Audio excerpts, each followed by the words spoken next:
Здравейте! Аз съм Георги Зенопян. Учил съм информатика в Хасковската природо-математическа гимназия и съм завършил като IT инженер в Хорсенс, Дания. За мен е чест и удоволствие да ви представя новото предаване на ATV – Компютърен свят. Тук ще ви показваме и обясняваме всичко от този компютърен свят, в който повечето от нас вече живеят. Няма значение дали сте млади или стари, мъже или жени, опитни с компютър или не. В днешно време почти всеки си взаимодейства с модерните технологии. Нашата цел е да ви дадем нужната информация, за да можете пълноценно да използвате богатството, което компютрите ни предоставят. Защото с тях ние наистина попадаме в един нов свят. Откъде обаче се появи този нов свят? Какво са компютрите? Някой казва, че в живота всичко е математика. За това не съм сигурен, но при компютрите определено всичко е математика. Самият корен на думата компютър идва от английското compute, което означава пресмятан. Следователно, компютрите са машини за пресмятане и това винаги е била основната им задача.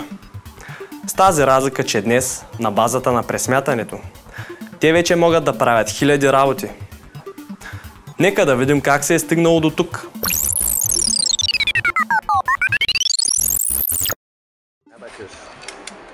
Преди хиляди години пак е имал нужда от пресмятане. През времето са били измислени много варианти. Един от най-древните компютри всъщност е сметалото. Както виждаме дори и днес, някои имат повече доверие на него, отколкото на модерните технологии. Астролабията е астрономически уред, създаден още в древността. Чрез него хората са пресмятали положението на звездите и така са определяли часа и датата. Вероятно имало и много други уреди, които са използвали древните.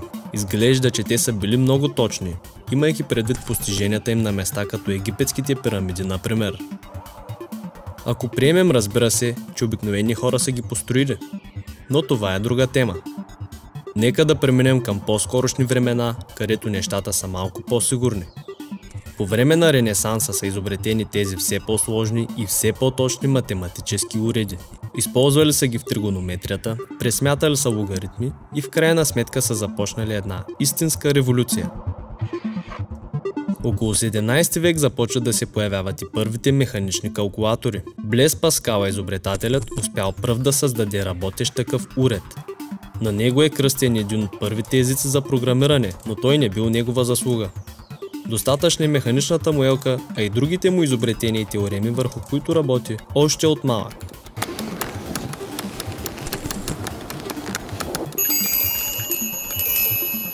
До тук всички примитивни форми на компютъра обаче пропускат един основен момент. Те трябва да бъдат програмируеми. Това означава, че трябва да може човек да им казва какво точно да правят, т.е. да ги програмира. Пиер Жак Дрос, който е швейцарски часовникар, строи механични автомати, които са именно програмируеми. Така, например, на тази кукла можем да й кажем какво точно да пише, като променим броя и реда на вътрешните колелца.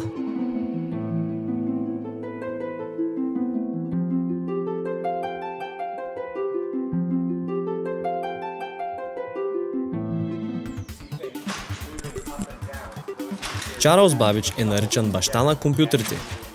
Този британски математик, философ и изобретател, живял през 19 век и създал няколко механични машини за пресмятане. Животът среща Бабич с една млада дама, Ада Лъвлейс. Тя е графиня, занимаваща се с математика и метафизика. Наричала работата си научна поезия. Тя прозрява, че компютрите биха могли да бъдат много повече от сметачни машини. Впоследствие тя написва първата компютърна програма. Твърди се, че принципите на модерния компютър са синтезирани от математикът Алан Тюринг през 1936. Това е идеята за универсалната машина. Тя трябва да чете лента с инструкции, които после да изпълнява. Така тя може да върши работата на която и да е друга подобна машина. Ето как днес имаме едни и същи програми, с които най-различни компютри работят. Междувременно били изобретени първите електромеханични компютри. Те били основно използвани за военни изчисления. Особено интересна е германската машина Енигма, използвана от нацистите преди и по време на Втората световна война. Чрез тази машина те шифрирали своите съобщения. Отнело няколко години преди враговете им да успеят да разбият шифъра с по-модерни машини. Вероятно се чудите дали не забравихме Джон Атанасов. Разбира се, че не. Всички ние обичаме да говорим за българинът, който е изобретил компютъра. Трябва да се отбележи обаче, че постиженията в тази сфера винаги са надграждали предишното. Приносът на Джон Атанасов обаче е безспорен. Нека да видим.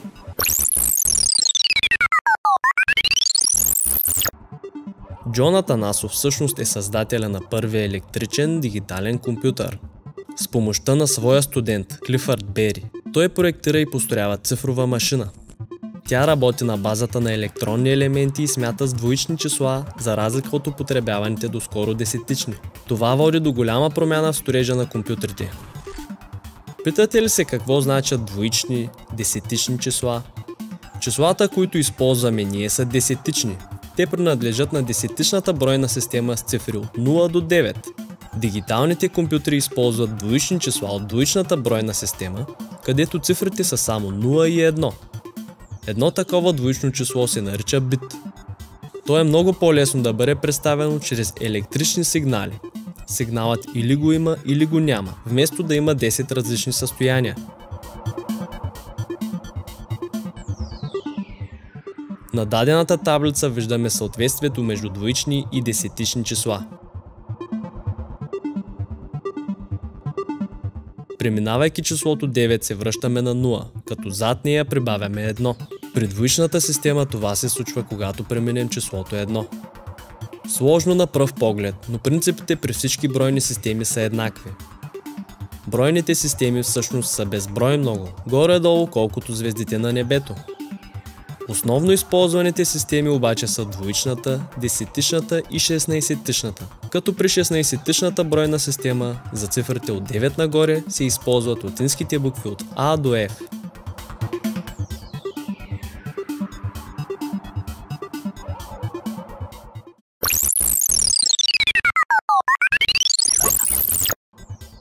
Англичаните построяват своя първи дигитален и програмируем компютър Колосус по време на Втората световна война.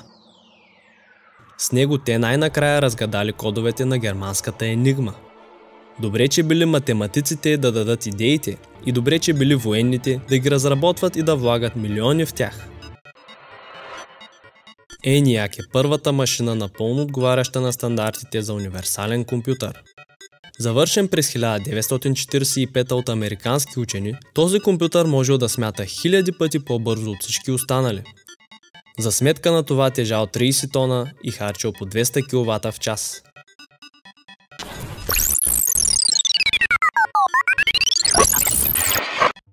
Скоро започва и производството и продажбата на комерциални компютри. Все пак, те са на твърде примитивно ниво, като например IBM 650. Той е особено популярен по това време. Тежал 900 кг плюс захранване тежащо 1350 кг. Композицията заемала площта на 2 стаи. Тя струвала $500 000, които се равняват на днешни 4 милиона и 500 000 долара.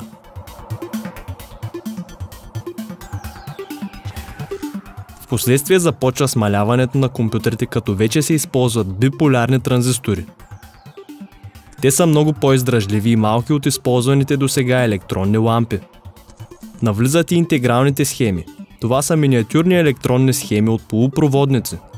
Благодарение на тях започва производството на микропроцесорите, свръхмалки компютърни изчислителни центрове. Следващите тогава наричани мини-компютри стрували под $25 000 и били широки само по половин метър. Имайки предвид доскорошните цени и размери обаче, това вече е голям пробив. И така започва компютърният бум.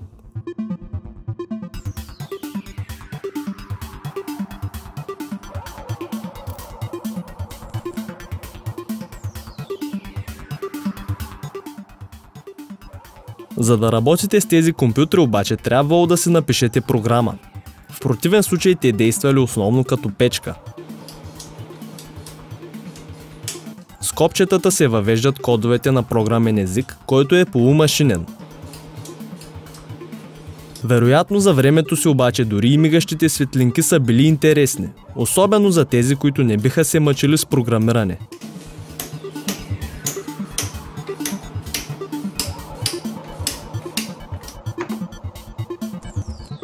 Скоро компютрите започват да използват екрани и клавиатури, което доста ни улеснява.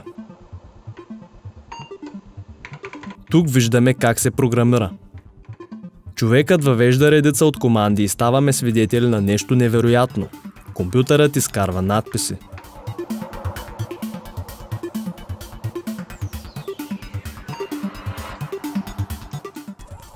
Скоро се появяват и действителни програми, които върват на различни компютри. Универсалните машини вече са факт. Тук нагледно виждаме и MS-DOS, една от първите операционни системи. Тя спомага за работа с файлове и за изпълняване на команди, както и за стартирането на други програми. Ето и тогавашния AutoCAD, програма за проектиране и чертане.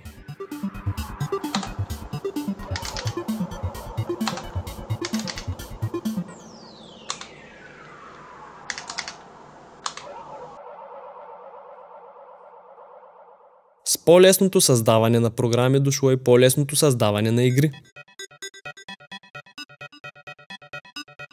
Компютрите започват да стават все по-интересни.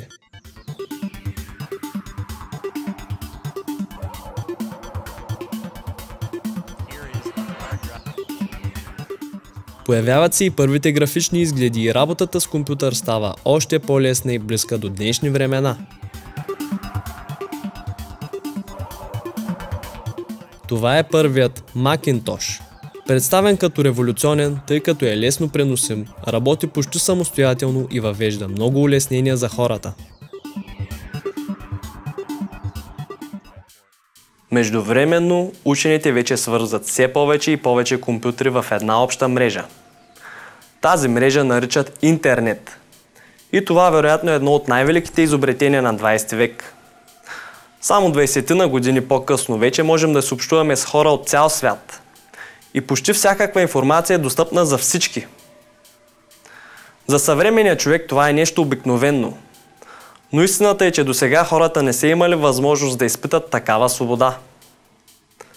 Друг е въпросът дали този уред ще ги направи свободни или точно обратното – пристрастени. Паралелно с компютрите се зародила и една ниша за преносими компютри, които днес наричаме лаптопи. През 90-те години те придобиват днешната си форма. Няколко години по-късно на мода идват и таблетите и смартфоните. Те използват същите технологии като компютрите, но в още по-умалени варианти. Комплектоват се с фотокамери, като идеята е телефонът да обединява всичко в едно. Филми, музики, програми, игри, както и връзка с интернет. Всичко това вече намира място в един джоб.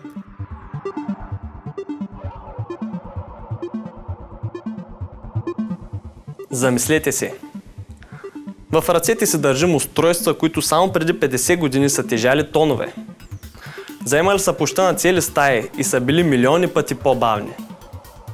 Имайки предвид невероятното развитие на компютрите до тук, особено интересно е какво ни очаква в бъдеще. В момента сме на такъв етап, че дори за кратко време нещата се променят коренно. Само преди няколко години навлезнаха телефоните с докосващ се екран, а сега на пазара почти няма други. Нека да видим какво можем да очакваме в близкото бъдеще, тъй като за далечното трудно бихме могли дори да си представим.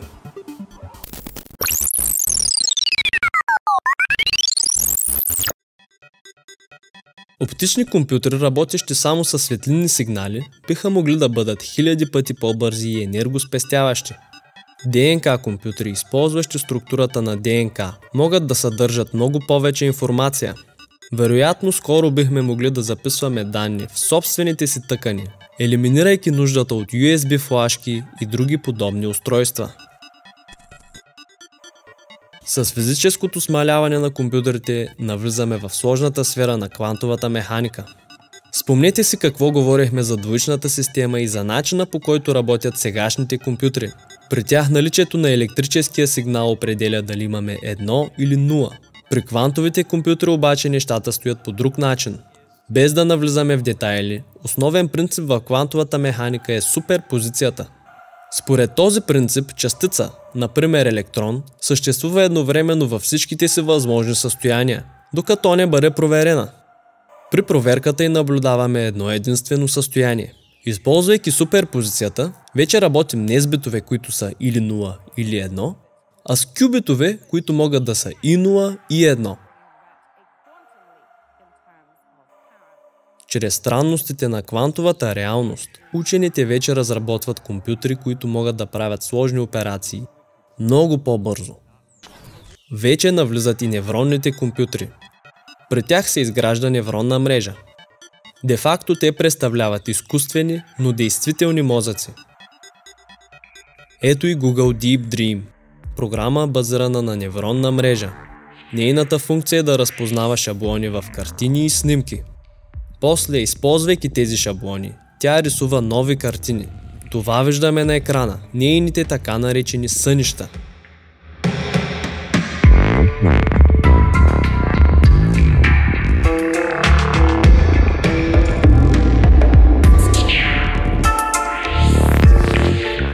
Очевидно човешкият интелект е постигнал велик растеж в последните десетилетия. Епохата, в която живеем, ни позволява да правим неща, за които доскоро почти никой не си е и помислял. Надявам се, че ще бъдете благодарни следващия път, когато използвате своя компютър, лаптоп или телефон.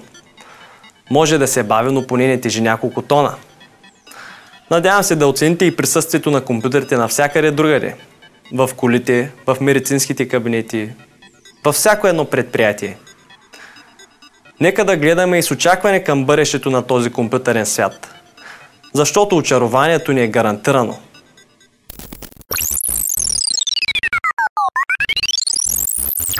Скъпи зрители, в нашето предаване ще имате възможността да показвате своите знания и постижения в сферата на компютрите.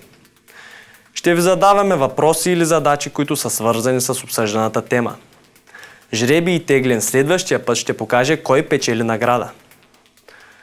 Понякога ще има и по-сложни задачи, където наградите ще бъдат сигурни за всеки, който се е справил успешно. Ето го и въпросът тази седмица. Кои трябва да са основните компоненти на една универсална машина според Тюринг? Изпращайте своите отговори заедно с имейл и адрес на имейлът, изписан на екрана. Можете и да ни пишете и в случай, че искате да разгледаме някоя интересна за вас тема или просто искате да изкажете своето мнение. Потърсете ни и във Facebook, където споделяме актуална информация относно предаването и обсъжданите теми. Гледайте ни следващия път, когато ще разгледаме малко по-подробно какво представлява днешният компютър. До нови срещи!